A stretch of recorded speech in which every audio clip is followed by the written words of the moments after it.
Hi there, Stephanie Barnard for Ink Boutique with another question from one of our viewers. This is from Tracy. She left this question on our blog. If you ever have a question, make sure you visit our website and click on the company blog, and you can read all the fun information that we have. We always have gallery contests. We always, we always put up a little tidbit about what we're working on, kind of like little hints and information, insider information. It's kind of fun. But sometimes viewers leave questions, and we love to answer those questions. So this is from Tracy B.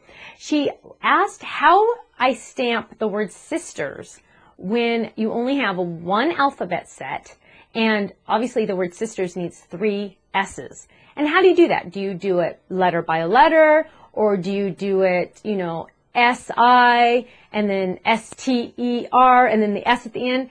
Let me show you what I do. A lot of times, I like to add in my stamp sets extra letters, so I always try to add an extra I, extra A, the vowels. But S, as important as it really is, because S is for Stephanie, there's a lot of S's in the world, you usually don't get 2 S's. So let me show you what I do. This is one of our sets. This is a doodle alphabet. And here's the letters that I need, but obviously it's not in the right order, and I don't have enough of each letter. So let me show you what I do. When I'm setting up my letters, and I'm kind of doing this backwards, so let's see if I can do it upside down. Isn't that funny? Okay, so there I would have S-I, and then so the next letter would be S, and I don't have another S because I only have one stamp set. Now I can, see, I did it backwards. I knew I was going to do it backwards. I have to do it my way, otherwise I have to do it so I can see it. Okay, so now I have my S-I.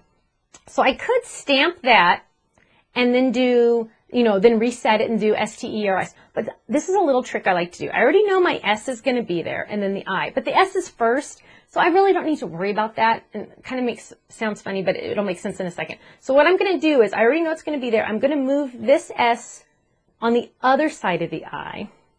Then I'm going to do the T. So what I'm doing is I'm writing as much of the word as possible that I can. S-I-S-T-E. Got to spell it out. And then I'm going to do my R. And so I'm just lining these up. Now this is the most letters I could put together having one of each stamp. So now it looks kind of funny. Actually, it's what my little daughter calls her big sister. She calls her Ister. So what I'm going to do is I'm going to stamp that. Now, always turn it upside down. And you're going to get your stamps nice and juicy-loosey. You know the drill. Okay, and I'm going to stamp this. Now make sure I leave room over here for your other S and your other S over here. So we're going to just stamp it right there. Even pressure on my stamping mat. You guys hear me say that all the time, but it's so incredibly important. The stamping mat is also what I call my secret weapon.